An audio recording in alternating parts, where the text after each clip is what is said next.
What's going on, guys? This is Sooky-Sooky here, bringing you the first official video for Happy Buffalo and Friends.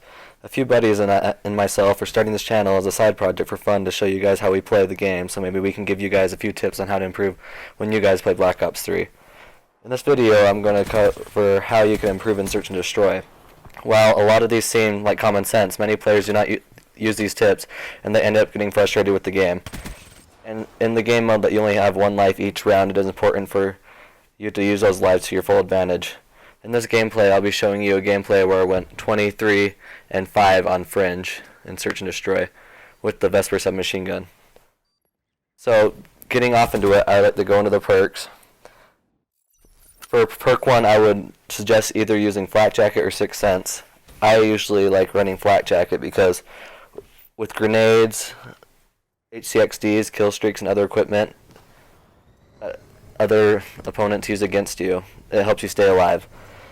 If you do not have a headset, though, I would recommend Sixth Sense, so you can counteract people with those that use Dead Silence and Awareness. For perk 2, I like running Hardwired, and I know that the most dominant perk in the game probably is Fast Hands, and a lot of people like using that because it brings your gun up faster, but in Search and Destroy,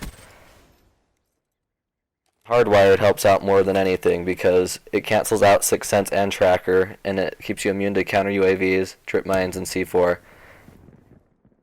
These tips help you out a lot.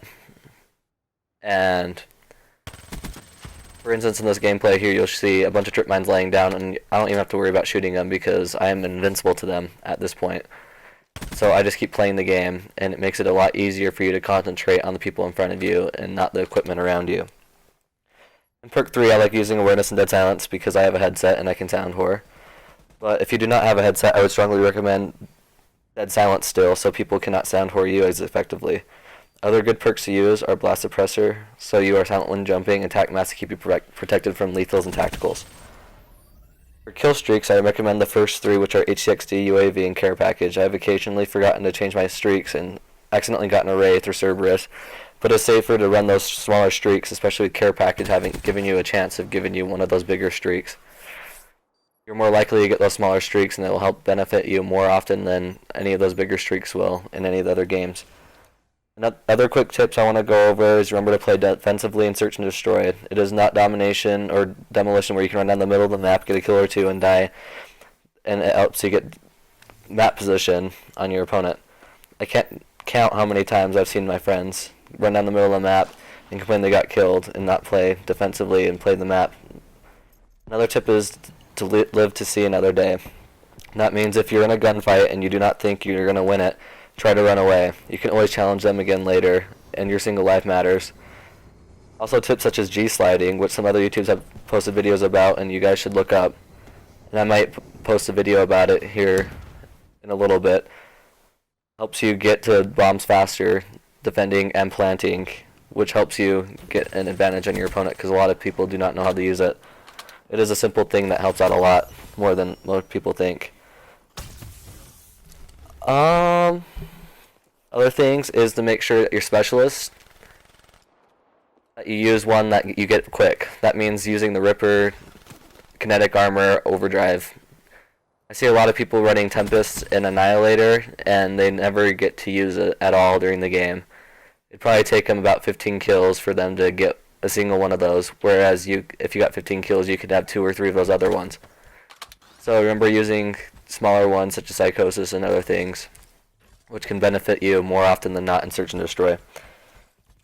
Another tip is to know your maps, and this just means you have to play the game to learn the maps, because then you get to know where people are usually at and what angles they use. And it's a simple tip, but a lot of people struggle with it. And if you're new to the game, I would suggest going into a game of Team Deathmatch or another game mode where it isn't a single life, so you can get to know the maps.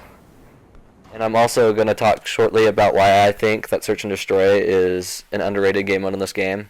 And I believe it's because it is one of the more competitive ones. You have one life, you play to the objective, or you're not going to win.